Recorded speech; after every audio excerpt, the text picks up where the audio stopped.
আসসালামু আলাইকুম গাইস, এসে গেছি সেই মহাস্থানগড়ে। ঐতিহাসিক, কাল্পনিক এবং বিস্ময়কর সমস্ত ঘটনার বিবরণ আজকে জানাবো এবং দেখাবো আপনাদের। চলেন সামনের দিকে এগিয়ে যাই ইনশাআল্লাহ। আজকে এসেছি সমস্তটা দিন শুধু এই মহাস্থানগড়ের ইতিহাস ঐতিহ্য তুলে ধরবো আপনাদের সামনে। এসেছি ইনশাআল্লাহ, সামনের দিকে শহরের মধ্যে ঢুকে পড়ে গেছি। মহাস্থানগড়ের শহরের ভিতর দিয়ে হেঁটে যাচ্ছি, তো দেখাচ্ছি সবাইকে। অনেক মানুষের ভিড় আজকে শুক্রবারের দিন, তো মহাস্থানগড়ের অনেক সৌন্দর্য আমার চোখে পড়ার কারণে আমি সব কিছুই আপনাদের দেখানোর জন্য প্রস্তুতি নিয়ে আজকে এসেছি ইনশাআল্লাহ। তো মহাস্থানগড়ের আরও একটু সামনের দিকে এগিয়ে গেলাম। মহাস্থানগড়ের সামনে দেখি ওখানে একটা সাইনবোর্ড, দেখি মহাস্থানগড়ের জাদুঘরের সাইনবোর্ডের সামন দিয়ে চলে গেলাম। আর একটু জাহাজ ঘাটা প্রত্যন্ত অঞ্চল সড়ক বিভাগ বগুড়া।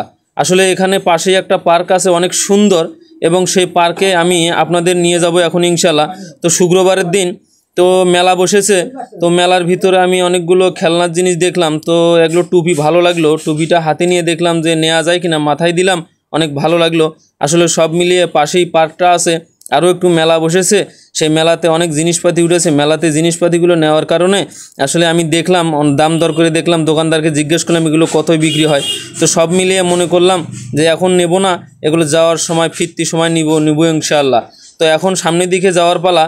তো সব মিলিয়ে আমার এবার শাহ সুলতান মাজারে প্রবেশ করার পালা। সব মিলিয়ে শাহ সুলতান মাজারে শুক্রবারের দিন অনেক ভিড় হয়। তো সব মিলিয়ে অনেক মানুষ এখানে করার জন্য আসে, চাওয়া চিন্তা করার জন্য আসে। সব মিলিয়ে অনেক মানুষ আজকে শাহ সুলতানের মাজারে যার যার মনের ইচ্ছা পোষণ করার জন্য শুক্রবারের নামাজ শেষে অনেক ভিড় হয়ে গেছে। তো চলেন আরও একটু সামনের দিকে এগিয়ে যাই। সব মিলিয়ে শাহ সুলতান মাজারের ঐতিহাসিক সেই প্রাচীন সেই নিদর্শন, কাজের নিদর্শনগুলো আমাকে মণিমুগ্ধকর করছে। সব মিলিয়ে অনেক লোকজন এখানে ওখানে দান নেওয়ার জন্য বসে আছে। সব মিলিয়ে আরও একটু সামনের দিকে এগিয়ে গেলাম। তো শাহ সুলতান মাজারের ভিতরে প্রবেশ করার পালা এবার। তো সব মিলিয়ে ভিতরের গেটটা দিয়ে প্রবেশ করে আমি একটু ওখানে যাব, এজন্য আমি একটু ঘোরাফেরা করে সব কিছু আপনাদের দেখাচ্ছি। সব মিলিয়ে অনেক সুন্দর এবং অনেক ভালো লাগার বিষয় আছে এখানে। তো সবাই দেখি বসে আল্লাহর কাছে অনেক কিছু চাইলো, আমিও চাইলাম। তো সব মিলিয়ে এবার আরও একটু ঘোরার পালা। শাহ সুলতান যেহেতু গেছি এই মাজারে অনেক দিন পর, সব মিলিয়ে মাজারের সব কিছু যদি একটু ঘুরে ফিরে না দেখি তাহলে কেমন হয় জিনিসটা। তো সব মিলিয়ে আরও একটু সামনের দিকে এগিয়ে গেলাম, দেখি অনেক মানুষ বসে সেখানে আল্লাহর কাছে প্রার্থনা করছে। তো আমি সব মিলিয়ে সব দেখা শেষে এবার আমার পোলাও খাবার পালা। তো অনেক মৌ গম সেন্ট বের হয়ে গেছে, অনেক ঘ্রাণে আমার পরিপূর্ণ।